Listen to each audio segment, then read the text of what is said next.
আসসালামু আলাইকুম। প্রিয় শিক্ষার্থী বন্ধুরা, আজকের আলোচনার বিষয় হচ্ছে আংশিক ভগ্নাংশ। আংশিক ভগ্নাংশটা আমাদের কাছে অনেক কঠিন মনে হয়। তো আমরা আজকের আলোচনাটা করব আমরা হচ্ছে আংশিক ভগ্নাংশ। এটা কিভাবে আমরা সহজভাবে উপস্থাপন করতে পারি। আংশিক ভগ্নাংশটা কি? আংশিক ভগ্নাংশ কাকে বলে আগে এইটা আমরা আগে জানি। জানলে আমাদের কাছে সবকিছু সহজ মনে হবে। যে একটি ভগ্নাংশকে একাধিক ভগ্নাংশের যোগফল অথবা বিয়োগফল রূপে প্রকাশ করলে পরবর্তী ভগ্নাংশগুলোকে পূর্ববর্তী ভগ্নাংশের আংশিক ভগ্নাংশ বলে। এই আংশিক ভগ্নাংশ যে একটি ভগ্নাংশকে একাধিক ভগ্নাংশে প্রকাশ করলে পরবর্তী ভগ্নাংশগুলো পূর্ববর্তী ভগ্নাংশের আংশিক ভগ্নাংশ। যেমন এখানে একটা আমরা উদাহরণ দিয়েছি 3x divided by x plus 1 into x plus 2। আমরা একে আংশিক ভগ্নাংশে প্রকাশ করব। এখানে আমরা দিয়েছি যে 6 divided by x plus 2 minus 3 divided by x plus 1। এই দুইটি ভগ্নাংশ বিয়োগ অবস্থায় আছে এবং এই দুইটাকে ক্যালকুলেশন করলে আমাদের এই সমীকরণের বাম সাইড মিলে যাবে। তো এটা কিভাবে হয়? তো আমরা দেখতে পাচ্ছি এখানে একটা ভগ্নাংশ আছে এবং এই একটি ভগ্নাংশকে দুইটি ভগ্নাংশ রূপে প্রকাশ করছে।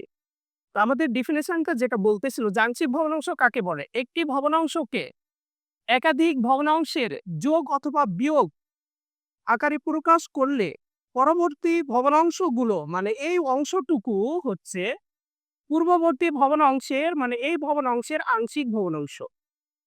তো এই আংশিক ভগ্নাংশ প্রকাশ করার জন্য মোট ৫ টি নিয়ম আছে আমাদের।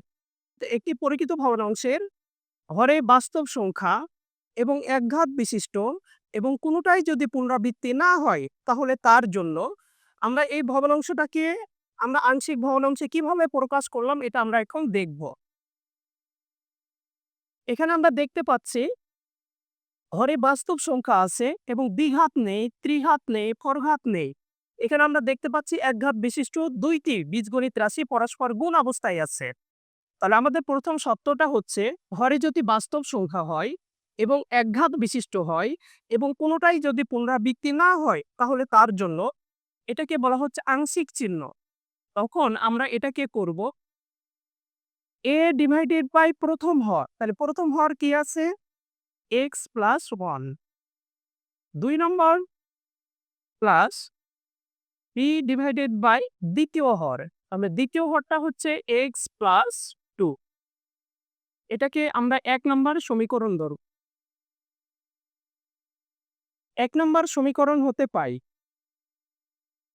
3x আংশিক চিহ্ন, এটা এপারে ভাগ ছিল ওপারে আমরা গুণ করে দিব। গুণ করে দিলে এর নিচে যেটা আছে এই নিচের অংশ এপারের নিচের অংশ এই ২ টা মিলে গেলে বাদ দিয়ে দিতে হবে। যেটা মিলবে না সেটা তার সাথে গুণ অবস্থায় আমরা নিয়ে নিব। b ইনটু আবার b এর ক্ষেত্রেও তাই। b এর নিচে x প্লাস 2 আছে। ওই সমীকরণের বাম সাইডে আবার আমরা দেখতে পাচ্ছি x প্লাস 2 আছে। যেটা মিলে যাবে সেটা বাদ। অর্থাৎ x প্লাস 1 b এর সাথে গুণ হবে। এটা হলো ২ নাম্বার সমীকরণ। ১ নম্বর সমীকরণ থেকে আমরা ২ নম্বর সমীকরণ বের করলাম। ২ নম্বর সমীকরণে আমাদের টার্গেট হচ্ছে x এর এমন একটি মান বসাবো, যে মান বসালে b এর মান 0 হবে, a এর মান আমি পেয়ে যাব। তাহলে আমরা দেখতে পাচ্ছি b এর সাথে x প্লাস 1 গুণ অবস্থায় আছে। তাহলে এখানে x প্লাস 1 তাহলে x এর মান যদি আমি -1 বসাই তাহলে প্লাস মাইনাস কেটে যে 0 হবে। 0 কে b দ্বারা গুণ করলে b এর মান 0 হয়ে যাবে। তাহলে আমি a এর মান পেয়ে যাব।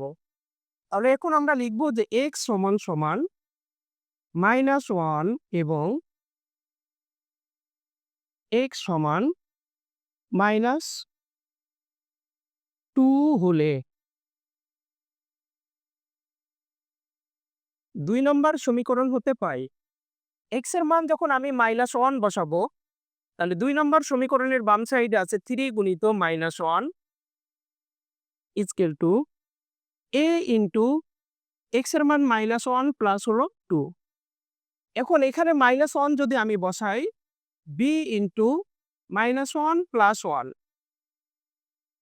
3 কে -1 দ্বারা গুণ করলে -3 a 2 থেকে 1 বাদ দিলে 1 হয়। অর্থাৎ 1 কে a দ্বারা গুণ করলে a হয়। প্লাস মাইনাস কেটে যায়। b into 0 minus 3a। b কে 0 দ্বারা গুণ করলে 0 ই হয়। অতএব a -3। এখানে আমরা a এর মান আমরা পেয়ে গেলাম। এবার আবার x এর মান আবার আমরা একটা জিনিস লিখেছি, সেটা হলো x সমান -2 হলে 3 গুণিত -2 a ইনটু যেখানে x আছে সেখানে আমরা -2 বসাবো। Plus b into -2 plus 1। এটার সাথে আমরা যদি এটাকে গুণ করি 3 দুগুণী -6 প্লাস মাইনাস কেটে যায়, তাহলে a গুণ 0 plus b into -1 -6 0 minus b -6 minus b উভয় দিক থেকে মাইনাস কেটে দিলাম, অতএব b 6। আমরা এখানে দুইটি মান পেয়েছি, একটা এর মান পেয়েছি, একটা বি এর মান।